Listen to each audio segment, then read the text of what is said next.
Bene, di video ini saya mau mengutip kutipan dari tulisan Santo Johannes Damaskus tentang persoalan kealahan putra yang rupanya dari dulu sudah dipersoalkan itu. 3 yang saya sebutkan itu. Trinitas, kealahan putra, dan keaslian kitab suci. Seputar ini yang dipersoalkan. Dan nomor 2 yang saya mau bahas dengan mengutip tulisan dari Johannes Damaskus. Tapi sebelumnya saya mau mengambil perkataan dari Bapak ini yang menurut saya menarik untuk kita simak sebagai pemanasan. Karena di luar Islam, maaf jangan tersinggung ya, jangan marah. Ini bukan menghina, menghujat atau menyerang, tidak. Hanya Islam yang mengajarkan umatnya untuk menggunakan otaknya. Saya nggak tahu kalau di tempat lain mungkin pada saat Allah bagi-bagi otak dia nggak datang. Kan kita nggak tahu, ya kan? Kita nggak tahu kan apa dia datang apa enggak. Tapi hanya orang Muslim yang diajarkan, bahkan pola hidup saja diajarkan. Artinya apa? Saya pikir jenis lelucon semacam itu bukan sesuatu yang baru ya, bagi-bagi otak semacam itu. Saya mau katakan untuk hal-hal yang sangat dangkal semacam itu, dia punya waktu dan ekspresi demikian kuat. Saya pikir sangat pantas untuk meragukan juga hal-hal yang menyangkut pengajaran yang Bapak ini sampaikan terkait dengan ajaran kekristenan. Jika hal-hal dangkal semacam ini, dia bisa sampaikan itu dengan cara yang serius, maka saya pikir untuk hal yang sangat serius, bisa saja dengan ekspresi serupa bisa dipakai. Nah, supaya kita tidak benar-benar sedangkal yang Bapak ini pikirkan tentang tidak memiliki otak tentang ajaran, kita pantas membaca apa yang ditulis oleh Johannes Damaskus ini. Moreover, lebih lagi, they call us heteriast. Mereka, para pengikut agama baru itu, agama baru pada abad ke-7, abad ke-8.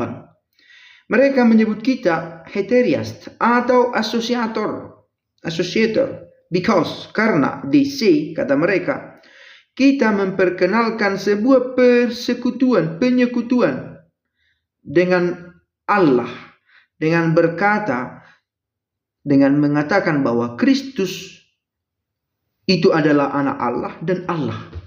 Jadi menurut mereka kita ini orang Kristen disebut sebagai asosiator, orang Kristen pada waktu itu. Kita tidak bisa langsung mencabut kisah tentang pada masa dulu dan membawanya ke masa sekarang. Orang Kristen pada waktu itu dituduh oleh para pengikut agama yang baru ini dengan sebutan asosiator karena Kristus itu disepadankan sebagai anak Allah dan Allah sendiri. Lalu kita Johannes Damaskus dan orang-orang Kristen pada masa itu berkata kepada mereka dengan penuh sukacita, para nabi dan kitab suci telah menyampaikan pesan ini kepada kami. Bukan kami itu, tetapi para nabi dan kitab suci sendiri. And you dan kamu, as you persistently maintain, accept the prophets. Dan kamu juga menerima nabi. Harusnya mengakui ini juga lah. Kan begitu ya. Nah justru saya selalu berpikir, orang yang benar-benar belajar sejarah tentang terbentuknya sebuah teologi, terbentuknya kitab suci, terbentuknya agama itu, akan terbangun dari mimpi-mimpi mitologisnya bahwa tidak sekali jadi semua produk-produk keagamaan ini. Tidak sekali jadi. Itu dibentuk dalam sejarah. Dibentuk dalam perjalanan waktu. Jadi kalaupun ada yang berkata, oh tidak ada ditulis bahwa Tuhanmu itu harus disembah dan dia adalah Allah. Yesusmu itu adalah Allah. Ajaran agama tidak sesempit ditulis atau tidak dalam kitab suci. Tidak sesempit itu. Bahwa semua berdasar dari kitab suci itu iya. Tetapi kitab suci ini direnungkan, direfleksikan karena fungsinya adalah sebagai buku rohani. Sampai akhirnya orang-orang beriman dalam gereja yang sejak semula mengenali sabda ini mengajarkan kepada kita, oh Yesus itu adalah Allah. Sebagaimana dikatakan di sini, the prophets and the scriptures have delivered this to us. Bukan kita pada masa sekarang, bukan tahun 1900, bukan tahun 1800 Yesus itu Tuhan. Bukan juga konsili tahun 320-an yang mengatakan Yesus itu Tuhan, atau konsili sebelumnya atau sesudahnya. Kita hanya merumuskan kembali, kita para pendahulu itu merumuskan kembali refleksi-refleksi yang sudah dibangun di dalam gereja.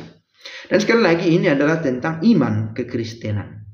Bahwa ada orang yang tidak setuju itu sampai sekarang berlangsung, gitu ya. Tetapi berbahagialah orang yang bertekun dalam imannya.